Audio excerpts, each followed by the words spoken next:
Howdy y'all, Big Vern the Vegan Trump supporter here, coming to you on a magnificent, glorious day that our great president Donald J. Trump is going to be meeting with the leader of North Korea, the rocket man himself, Kim Jong-un, and personally, I'm very excited. So tomorrow, I'll be coming to you with a report about my thoughts about this great, historic United States-North Korea summit. Who knows what can happen? That's the most exciting part about it. But what I do want to catch up with y'all on is what happened this weekend at the G7 summit with our great president Donald Trump. Well, it turns out a lot of people didn't like old Donald Trump's candor. First of all, it appears that he showed up a little bit late to a breakfast. And everybody just sat around for minutes and minutes waiting for old Donald Trump to show up. Now, for as much as y'all clown on Donald Trump and say that, oh, he's this bad person and he ain't got nothing nice to say about nobody, they sure did make a big deal about old Donald Trump being late. Sometimes someone shows up who you don't really want to be there for a dinner party or any kind of party for that matter. Sometimes you just get it started. You don't really need to wait up. Trump's kind of doing his own thing, and quite frankly, I think he might have been even more satisfied that they just started the breakfast without him. But they waited for him, which was nice. But then he shows up and maybe says some things that some people didn't like about how America's basically the world's piggy bank and everybody's just borrowing all this money from America and they're just taking our money, which is true. We're putting all this money into all these different places except America. And like old Donald Trump, I don't think that's fair. I'd like a little bit more money in my paycheck every week. I think you would too.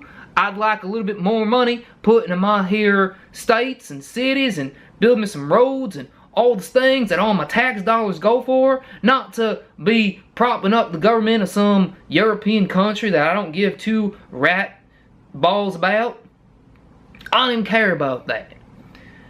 For the world to treat us like they do, it's insulting. And we need a strong leader like Donald Trump to stick up for us. To say that, look world, you ain't gonna use America as your personal little piggy bank. We ain't just gonna keep giving money out to you and to this country and that country, cause y'all can't manage your own money. Remember, there was a time where America didn't have no money. And what'd we do? We built this country from the ground up, using our own might, our own willpower. And the great immigrants came here on boats to be American and to have families that are now us. So we ain't gonna borrow no money from nowhere else. We just put in place the laws and the Constitution to allow the people to build their own country the way they want. We weren't going over to France like, hey France, we want to build the Brooklyn Bridge. Y'all think you can extend us a line of credit so we can build the Brooklyn Bridge? You know, we weren't going over to Spain like, hey Spain, we want to build all these great railroads that are going to connect our country from the east to the west, from the Midwest to the south, from the south to the southwest, from the southwest to the middle, from the middle to the more middle, from the more middle to the east coast. We didn't go anywhere else but our own national banks looking for that kind of money to build these here railroads. And of course, they had their own problems as well. But you know what that was? That was America's problem. That wasn't no Dutch problem. That wasn't no South African problem. That wasn't no Japanese problem. That was America's problem. Then, when all these countries got problems, it becomes America's problem because we got all our money over there. Now, the big problem with all this G7 nonsense was this guy, Justin Trudeau, who's the Prime Minister of Canada, who just so happened to be hosting the old G7 summit.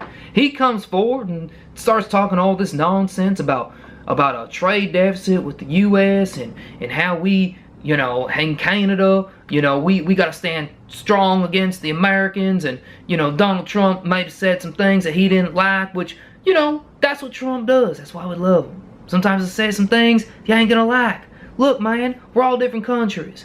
We can be allies, we can be partners and business deal partners, but we ain't gotta be friends. We don't even speak the same languages. So maybe, just maybe, we're gonna disagree with each other on some things. And that's what old Donald Trump does. And that's why he ain't getting taken advantage of like these other weak presidents like Obama and Bush and Clinton and all these people.